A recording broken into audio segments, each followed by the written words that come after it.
back again for another episode. So before we got into the episode, I wanted to tell you a few things about my life, some things that are currently going on. I got my big brace off. So now I just have this removable cast, and I have a really cool scar, which I'm not showing anybody because I don't want you to think it's disgusting, because it is disgusting. I don't want to turn any of you away from the video before we've even begun. But if you want to see the scar, you can just hit me up and I will send you some pictures. And I have 14 screws and 2 plates in my hand. So if you want to see the x-ray of that, I can also send that your way because that's super cool as well. Today, I wanted to talk about grieving. The stages of grief and grieving as a whole. What is grieving? Grieving is such an interesting concept. Grieving is something, and grief is something that I've dealt with many a times. I've had to grieve the loss of many people and animals. A common misconception is that you can only grieve the loss of people, and that's not true. You can grieve the loss of items that were really important to you that you lost. You can grieve the loss of animals. You can grieve the loss of a workplace. And along with that, you don't just have to grieve something or someone when it's died or it's gone from your life forever.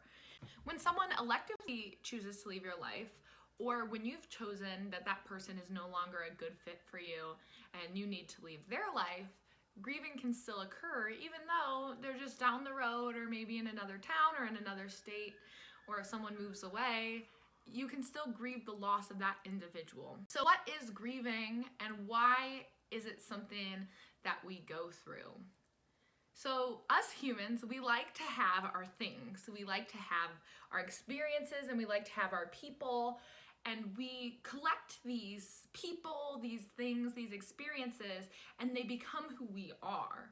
So when they're taken away from us, we feel as though we've kind of lost our identity. When we lose a significant other, like let's say we're going through a divorce or something, we feel as though our identity has been threatened because many years of our lives, like if you've been with someone for 20 years, most of your life has been with this person. So you've created a life with this individual, and you think because this individual is no longer going to be a part of your life in the same capacity they were before, you yourself do not exist in that same capacity. So not only are you just grieving the individual leaving your life, but you're also grieving how your life is changing and how your identity has been threatened in a sense, and how your identity is morphing and changing, and you're in this state of limbo. So there are 5 common stages of grief that people go through, and you do not have to go through all the stages of grieving. You can go through some of them. You do not have to go through them in order. So what are the traditional 5 stages of grieving in the order that they say that you have them in, okay? So the first one is denial, and then it goes to anger, and then bargaining, and then depression and acceptance. And again, I want to make it very clear that you might not experience all of these. You might go from denial to bargaining, then to anger, back to bargaining. You might experience multiple of them. This is just the 5 basic emotions that you experience, and most other of the emotions that you can experience can be placed into either bargaining as the category or depression as the category. But generally, the first stage of grief, if you're going to be grieving, is denial. You generally deny that it's happening to you, that it's occurring, and sometimes you don't even have any feelings of sadness. So let's use a scenario like a pet passes away. On the first day, or maybe the first couple days, there might be denial. So you might not have any feelings of sadness. You might not be missing that individual because you're still kind of grasping the fact that they're gone. You still haven't kind of totally grasped that they're no longer with you anymore. And once you moved out of that stage of denial, then it kind of morphs into something else. This is usually where you go through the 4 other stages. However, there is no sequence to go through. There is no timeline. Grieving is different for every individual. Keep that in mind. So you might not experience all stages of grieving. You might experience denial and then bargaining and then go back to denial and then go to acceptance and then go to denial again and then go to anger. So just because you're grieving doesn't mean there's a set way you're gonna grieve. And just because so-and-so no longer is friends with their best friend and they only grieved for 2 weeks doesn't mean you might grieve for 8 months and there's something wrong with you. It's a process, it's different for everybody, and so don't beat yourself up if you're struggling in your process of grieving. Grieving takes many different forms and looks different on everybody. And just because you're like, wow, I'm depressed, I'm so close to acceptance, that's not how it works. I wish it was, but that's not necessarily the case. In order to fully grieve and to get past your grievance, you have to actually work on it. You can't just, every day sit in bed and say, well, it's the stages of grieving. According to the website, it might take me 6 months. So in 6 months, I should be better. No, you have to actively do work on yourself and actively do work on what you've lost and how to continue growing if you want to get past the grieving point. I know people who have grieved for 6 years because they haven't dealt with what was happening to them. So keep in mind that if you want to actually get over your grief and move on from something, you have to actively take steps and measures to get past those stages. So what is anger? So once you've hit the denial stage, so we'll go back to the dog passing away example. So once you've gone past denial, you might be angry. Maybe if your dog got hit, you're angry at the truck driver, or you're angry at yourself because you didn't leash your dog up, or maybe you're angry at your dog because you're like, what a stupid dog I had that it got hit by a car. So that would be kind of what anger looks like. You're gonna feel a lot of anger towards yourself, like what could I have done differently? What should I have done better? And so just remember that this is you struggling through a stage of grief where you're going to try to say to yourself, how could I have been better? And in reality, there's nothing that you can do. Sometimes things just happen. Often things just happen. And we can't dwell on the past. We've got to keep moving forward. We've got to stop looking in the rearview mirror and look in the windshield and just keep driving forward in life. We cannot let, what should I have done? Well, maybe if I would have done this, maybe if I would have hooked my dog up, it wouldn't have gotten ran over by the truck. Or maybe if the truck driver was driving 5 miles slower, that wouldn't have happened.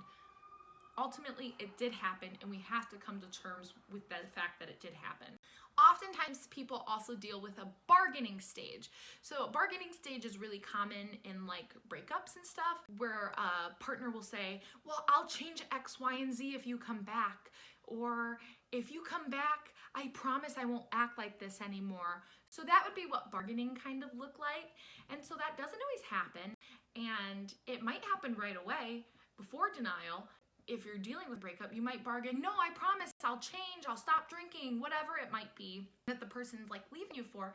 No, I'll be different, I promise. You might bargain right off the bat and then go through the denial phase, and then you could even go back to bargaining. So again, grieving is not the same process for everybody. It looks different on everyone, and we have to recognize when we're in that stage, like, why am I asking my ex to take me back? Like, why am I saying, I'll do X, Y, and Z if you come back? It's because I'm dealing with the bargaining stage right now because I don't want my life to change. My life has been threatened because I'm dealing with immense change, and that's really a struggle for me. So I'm just gonna bargain and ask for that individual to come back in my life so that I don't have to change, because change is so hard and scary. And change is really hard and scary, and we'll definitely get into that in another video. I know we've discussed that before, but change is so terrifying. So if you're going through the bargaining phase, don't beat yourself up over it, because during grieving, you're constantly beating yourself up. And that's what often causes the stage of depression, where you're all sad. What could I have done better? Why did I text my ex this? Why didn't I hook my dog up? I should have visited my grandma more before she passed away. These thoughts cause you to be immensely sad, and sometimes they cause you to go into a state of depression where you're not taking care of yourself properly, where you're not feeling happy or wanting to do the things that you normally do. So if you're sensing that you're going into that stage of depression, I truly recommend you seeking help from a therapist so that they can help you get out of that, because once you've hit like the depression and once you get in a hole, it is kind of hard to dig yourself back out. It's not impossible. You can do it, and you can do it on your own. And you have to work very hard if you're going to do it with a therapist, but it's often a little bit easier to get some help or an outside perspective on things, or to know that you're beating yourself up because this is normal, and this is what everybody does in the grieving process. So keep that in mind. And the last stage of grieving is acceptance. So it's coming to terms with the fact that, yep, my life is different now. Yes, I miss this person, but this person's no longer in my life, or I miss this animal and this animal's no longer in my life, and I miss my job and my job's no longer in my life, whatever that may be. But I'm okay. I will survive. I will move on. I'm still me. I'm still a badass. The only place I can go from here is up because I've already been to the bottom, so there's nowhere to go but up. So everything's okay, and I accept that this is where I'm at, and I accept that everything going forward is going to be okay. So in a nutshell, that is what grieving is. And some good ways to get through grieving is to go easy on yourself. Be honest with people and your loved ones about your situation. Seek the help of a therapist, potentially get on some medication. Make sure that you're exercising regularly, getting enough sleep, drinking enough water, and eating a healthy diet, because that will help maintain your body's physical health, which will help your mental health as well. If you're maintaining that physical wellness, it's gonna help the mental wellness as well. It's not gonna cure anything, but it's definitely not going to make it as hard. If you were eating a bag of Cheetos every day and you were only sleeping 2 hours a night and you were feeling like constant crap, that's not gonna help you get to where you wanna be and get over this grieving process that you have. So definitely go easy on yourself, let your loved ones know, reach out to the people that you care about, and seek help if you need it. And know that you're not alone.